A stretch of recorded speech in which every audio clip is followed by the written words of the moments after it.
افضلیه د طرف نه په کومه موضوع باندې اظهار خیال مقرره کړی شوی ده هغه د علم او د عالم یعنی د طالب علم فضیلت او اهمیت بیانول دي.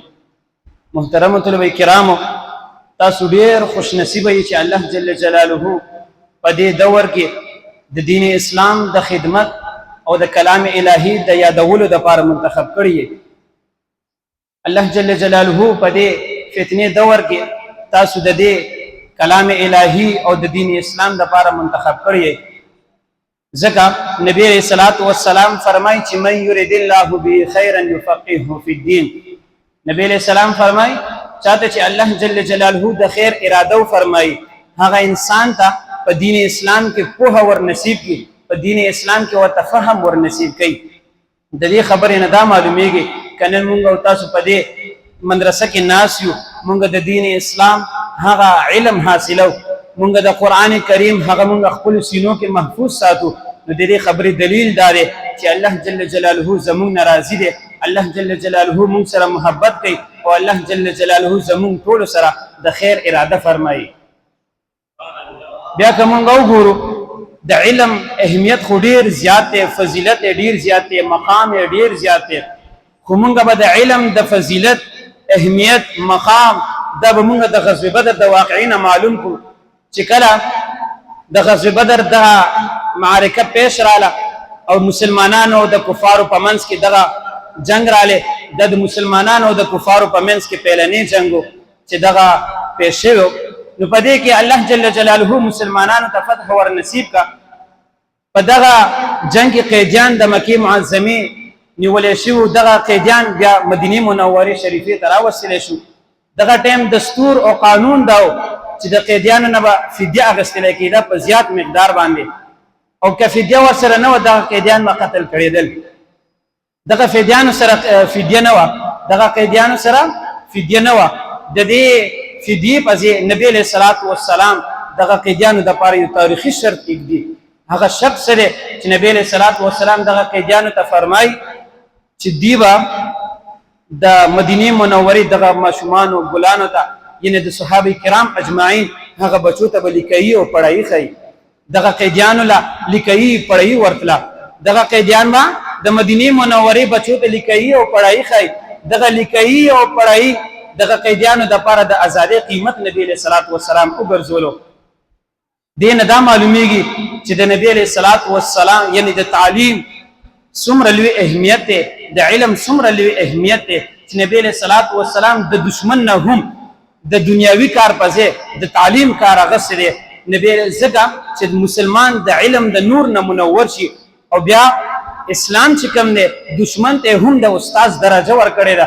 دینه خبره نه دا ثابتېږي چې د الله جل جلاله او د رسول کریم صلی الله علیه وسلم په نس د علم اهمیت حاصلول او د علم اهمیت څومره زیات دی. محترم طلبه کرام، بیا علم خصان لوی مقام او مرتبه لري.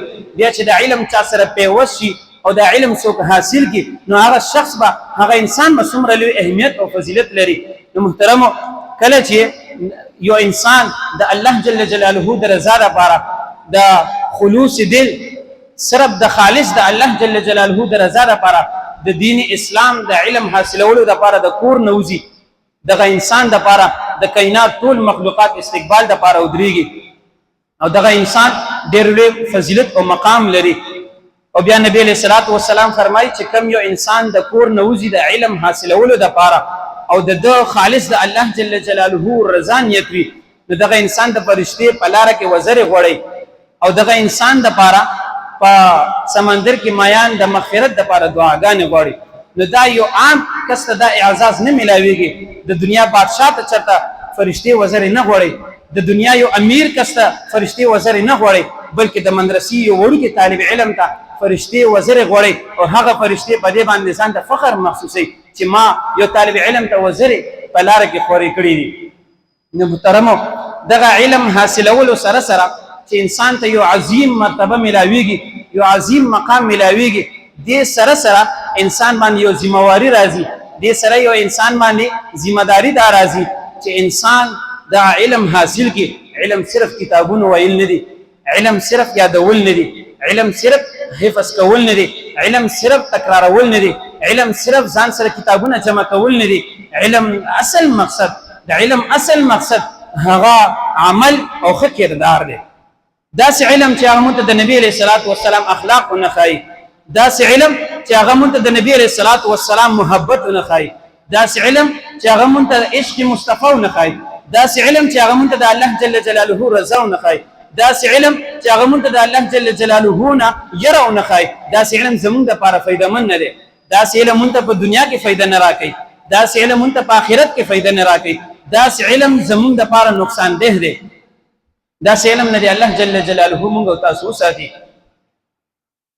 الله جل جلاله دې مونږ داسې عالمان کې چې هغه زمونږ کردار ته خلک وګوري، زمونږ اخلاقو ته خلک وګوري، چې هغې په زړه کې د دین اسلام سره محبت پیدا شي، زمونږ کې خوش اخلاقی وګوري، زمونږ کې عاجزي وګوري، زمونږ په ژبه باندې رښتینولي وګوري، زمونږ په زړه کې د ټول انسانیت دپاره همدردي وګوري، چې د هغې په زړه کې د دین اسلام سره محبت پیدا شي.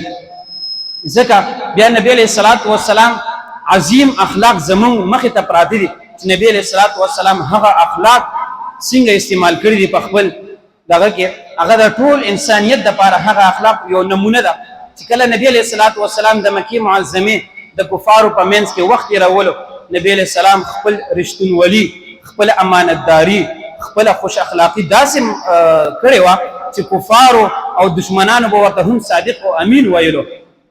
نو محترمو طلبه کرامو که بل اړخ ته مونږ وګورو، نبی علیه الصلاة والسلام باندې د مکې معظمې هغه ظلمونه کفارو کړي، نبی علیه الصلاة والسلام باندې هغه د مکې معظمې خلکو تکالیف راوستي، نبی علیه الصلاة والسلام ته یې ردې بدې ویلې، نبی علیه الصلاة والسلام یې په کاڼو ویشتو.